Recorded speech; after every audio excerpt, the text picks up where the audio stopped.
Olá, seja muito bem-vindo ao 19º episódio da nossa série Angular vs React, e neste episódio nós vamos ver como implementar o restante da exibição do mapa no nosso info local, obtendo os dados através da API RESTful, e também a implementar o botão de voltar para retornar à tela inicial. Então, para começar, do mesmo modo como nós fizemos com o Angular, nós vamos instalar algumas dependências extras no nosso projeto, como o Bootstrap, o jQuery, que nós iremos usar para criar o botão e posteriormente também para criar a janela modal na nossa aplicação. Então, a instalação desses recursos, estando na raiz do projeto React, será a seguinte: npm install. Então, nós vamos instalar os seguintes pacotes: Bootstrap, React Bootstrap, OpenIconic, jQuery e popper.js. E damos o --save. Somente para recordar, o npm install, se você separar o nome dos pacotes por espaço, eles permitem você instalar mais de um pacote de uma única vez. Então, vamos clicar em Enter, aguardar a instalação. E você pode reparar, se você acompanhou a aula passada, que nós estamos instalando um a mais aqui, que é o React Bootstrap. Então, tem esse pacote React Bootstrap, eu até tenho ele aqui aberto, que ele facilita bastante a integração do React com o Bootstrap. Então, o Bootstrap é uma biblioteca HTML de estilos, e existe esse projeto que, se nós clicarmos, por exemplo, em componentes, você verá que ele possui uma definição mais simples de ser usada na nossa aplicação, com componentização desse tipo, como alert e assim por diante. Então, nós vamos fazer uso disso principalmente na parte da janela modal. Vai deixar nosso código um pouco mais enxuto. No Angular nós acabamos fazendo diretamente, pois eu pelo menos nunca vi uma biblioteca que seja tão boa quanto esta daqui para Angular. Então, enquanto ele termina, aqui ele até terminou já a instalação, tá? Vamos então partir para o nosso código e implementar esses novos recursos. Então, a primeira coisa, uma vez que nós instalamos essas dependências, é obviamente carregá-las na nossa aplicação. Então, nós temos que importá-las. O jeito mais fácil de se fazer isso é vindo aqui em React Mapa Source index.js. E aí nós vamos importar dois recursos. Então, aqui embaixo desse Service Worker, nós poderemos importar esse bootstrap /dist /css bootstrap.min.css, e vamos importar o OpenIconic /font /css OpenIconic bootstrap min css. Então, você repara que aqui nós não precisamos importar os arquivos JavaScript, porque aquela biblioteca React Bootstrap ela vai fazer isso de modo automático para nós quando nós formos utilizar o componente de modal. Então já salva um pouco de trabalho aqui. E também, se você reparar o tipo de importação com a que nós fizemos no Angular, você repara que nós no Angular utilizamos o caminho a partir de Node Modules, Bootstrap e assim por diante. Aqui no React não, nós sempre começamos pelo diretório que está dentro de Node Modules. Então, quando você vê aqui Bootstrap ou OpenIconic e não sabe de onde vem este arquivo ou diretório, você sempre olha aqui dentro desse pacote Node Modules que você vai encontrar todos eles. Então você tem aqui o Bootstrap, e se você ir até o O, você vai encontrar também o OpenIconic. Então Bootstrap, dist, assim por diante. Então esses arquivos eles estão todos presentes. Daí a importância de obviamente fazer o npm install para baixar esses arquivos para o nosso projeto. Feito isso, vamos então configurar o nosso componente. Então nós vamos trabalhar com o componente info_local.js. Então o código que não está comentado é o código que nós temos até este exato momento, e aqui é todo o restante que nós vamos adicionar agora. Sempre começando pelas importações. Então aqui na primeira linha onde nós importamos o React, nós vamos importar o useState e o useEffect. Então espero que nesse momento você já consiga já saiba, tenha entendido como ele funciona. Então vamos usá-los para manter estado e para adicionar controlar o ciclo de vida de criação do componente. Depois disso, vamos importar o navigate from hook router, pois nós iremos usá-lo para fazer redirecionamentos. Aqui nós vamos importar o primeiro, ou o elemento que nós usaremos do React Bootstrap, que é o componente button. Então, com isso nós vamos criar o botão através dessa biblioteca React Bootstrap. Depois disso, como nós temos que fazer a requisição ao servidor, a nossa API, nós vamos importar o Axios, from Axios. E como nós vamos precisar da URL para fazer essa configuração, e essa URL ela vive dentro desse arquivo config, vamos importar o config também. Feito isso, nós precisaremos primeiramente armazenar os dados do local no estado centralizado no nosso componente. Então nós vamos fazer o uso do useState para isso. Então, const dados local, set dados local e useState. Ótimo. Vale lembrar também que esse useState você sempre pode passar um valor aqui no construtor dele, que ele vai usar como valor padrão. Então, obviamente, se eu fizer isso sem nenhum valor, ele vai ser definido como undefined, mas você pode dar um valor padrão para ele, tá? Poderia ser, por exemplo, uma array, ou poderia ser um valor booleano, true. Então, ele tem essa possibilidade também, mas por questões de você entender. Agora, vamos então trabalhar com o ciclo de vida. Então, o que nós esperamos deste componente quando ele for inicializado? Que os dados do locais eles sejam carregados e estejam disponíveis para uso. E nós vamos fazer isso então utilizando aqui o useEffect. Então vamos declarar o useEffect com essa função anônima dentro dele. Vamos criar um método para obter os dados do local. Então essa é a nossa função. Ela é uma função assíncrona, como nós estamos usando o async await, conforme nós vimos anteriormente. Nós vamos declarar essa função como uma async function, obter dados do local. Vamos usar o try e o catch, então try. Então tente obter os dados, dá o await axios.get, criamos aqui a URL, então a URL pega a base da URL no config, e obtém os props, né, a latitude e longitude dos nossos props que vem da URL que eu expliquei na aula anterior. E a API aqui também do config. Então, somente para relembrar, neste momento, quando essa requisição for realizada, embora essa função seja chamada em paralela, quando ela estiver em execução, o código da execução dessa função irá aguardar através do await o retorno dos dados. E uma vez que nós tenhamos os dados disponíveis da nossa API, nós chamamos o setDadosLocal dados.data para armazenar os dados do local no nosso state do componente. E em caso de erro, temos o catch, ele exibe erro obtendo dados e redireciona para a página inicial usando aqui o navigate. E agora nós precisamos, obviamente, controlar o fluxo de execução disso, porque a ideia é executar este método uma única vez. E como que nós fazemos isso? Nós fazemos dessa seguinte forma. Então, nós vamos adicionar esse if não tiver nenhum dado de local, ele vai tentar obter o local.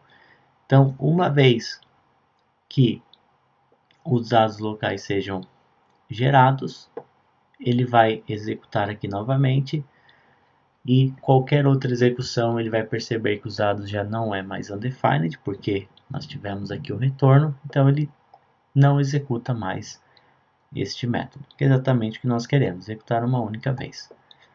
E para ter essa múltipla execução, esse controle, você recorda que eu comentei desse segundo parâmetro do useState, onde nós vamos passar os valores que estão presentes no useState, mas eles foram declarados externamente ao escopo do useState, que no nosso caso são os dados do local e o props.latlong. Então, somente para fazer uma simulação bastante rápida, a página, o componente ele vai ser criado, então dados locais ele é indefinido, o useEffect vai ser chamado, então tem a declaração da função, aqui terá a verificação dos dados, se os dados dos locais não for presente, que é o caso, pois está indefinido, obtém os locais. Então, os locais serão obtidos, o setState será chamado, então o dados locais será modificado, nisso o useState que fica aqui de olho nos dados locais vai perceber que esse valor foi alterado, e ao perceber que ele foi alterado, ele vai chamar esta lógica novamente. Ao chamar esta lógica novamente, a verificação ocorrerá. If nenhum dados locais, que no caso agora é falso, porque os dados locais eles estão presentes, então não execute. Então ele não vai executar essa função a segunda vez, e o código vai continuar carregando a página. Se não tivesse essa configuração, essa verificação aqui, ele iria tentar carregar novamente esses dados. E ele ia ficar carregando aqui num loop infinito, pois ele sempre iria carregar, modificar o objeto, chamar. Então, é aquela questão que eu comentei, que você tem que entender bem como isso aqui funciona para não cometer esse tipo de problema. Feito isso, nós teremos então disponíveis nossos dados local, basta nós criarmos o nosso HTML.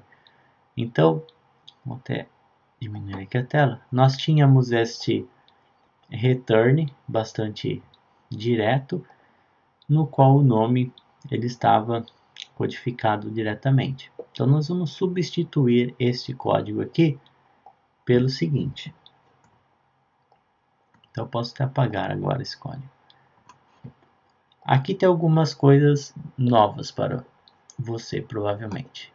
O React, ele sempre precisa ter uma tag HTML para abrir e fechar. Então, ele não permite uma tag aqui e outra tag aqui. Ele não pode, ele sempre precisa ter uma tag raiz.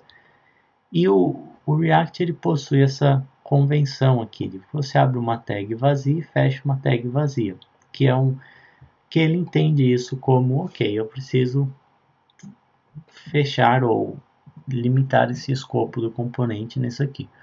Então isso aqui poderia ser uma div também, tá? Se você quiser colocar uma div aqui, também funcionaria, porque nós também estamos definindo um escopo.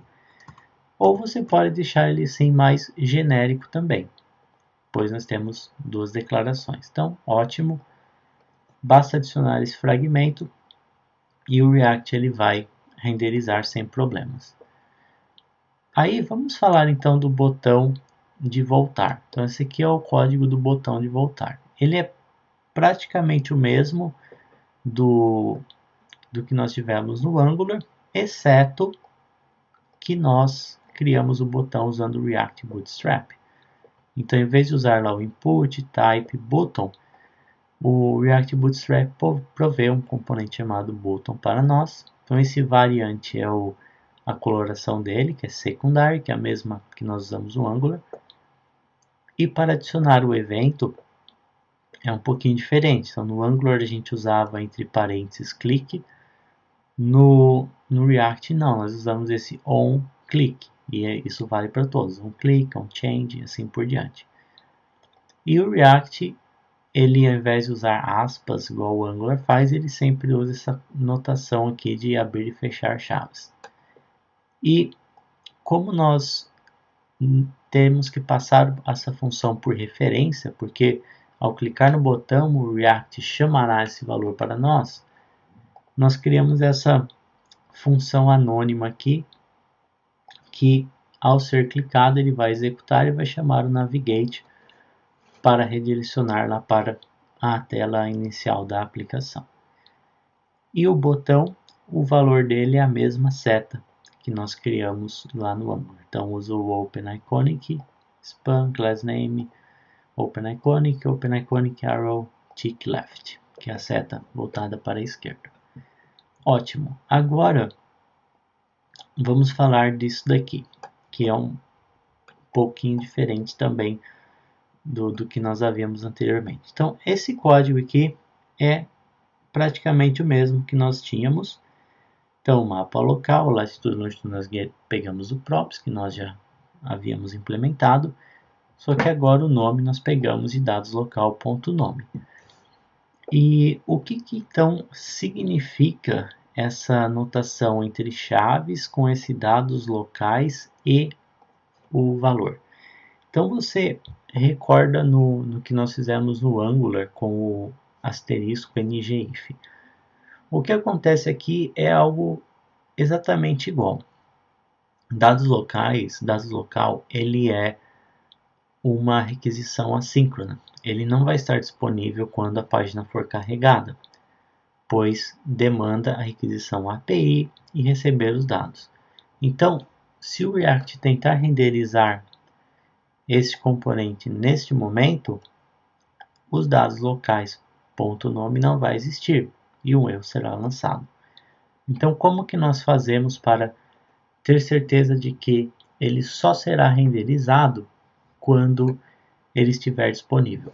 Para fazer isso, basta adicionar esses dados locais. Então, if, se os dados locais estiverem presentes, aí ele renderiza.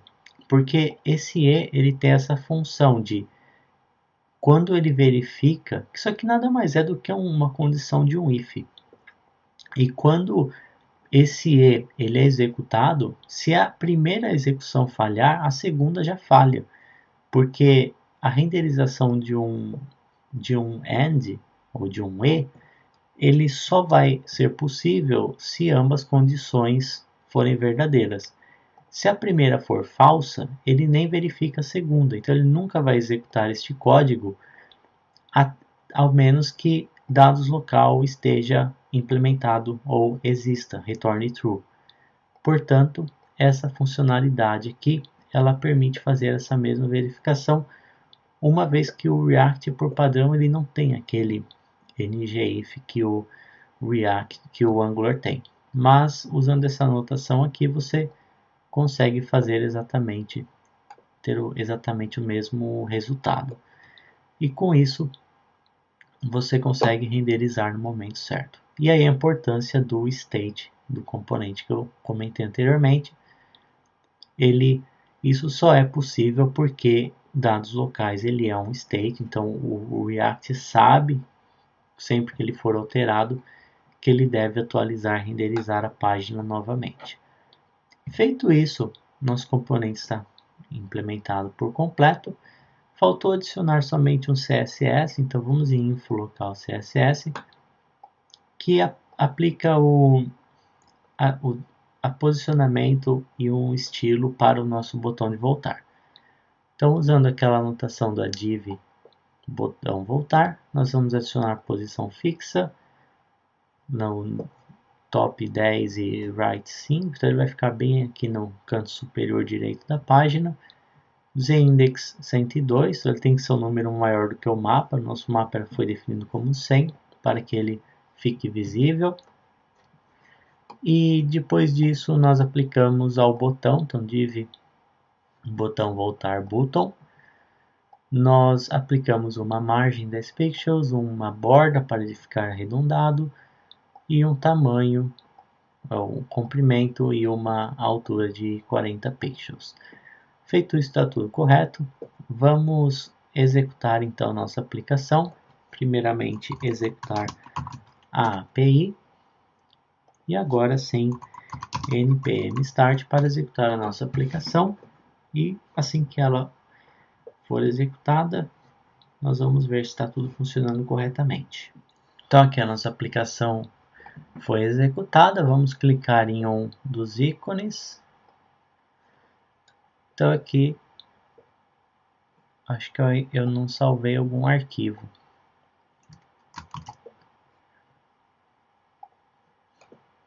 Vamos voltar. Agora sim, eu não tinha salvo o arquivo, então ele não tinha refletido a alteração. Então vamos clicar novamente. Então agora se repare que estamos aqui em Riga, na Letônia. Ele está correto e o botão de voltar está aqui. Clicando no botão ele volta e assim por diante. Então Parque Nacional dos Lagos, Plitvice, botão voltar, então está funcionando corretamente. Com isso nós temos então implementado o nosso React. Se você gostou desse vídeo, deixe o seu like, compartilhe ele com seus amigos e se você ainda não for inscrito no canal, se inscreva e ative o sino de notificações para ser avisado sobre novos conteúdos publicados. Também não deixe de conhecer o meu site casale.com, onde você encontrará meu catálogo de cursos que o ajudará a acelerar o seu desenvolvimento profissional. Te vejo no próximo vídeo. Até lá!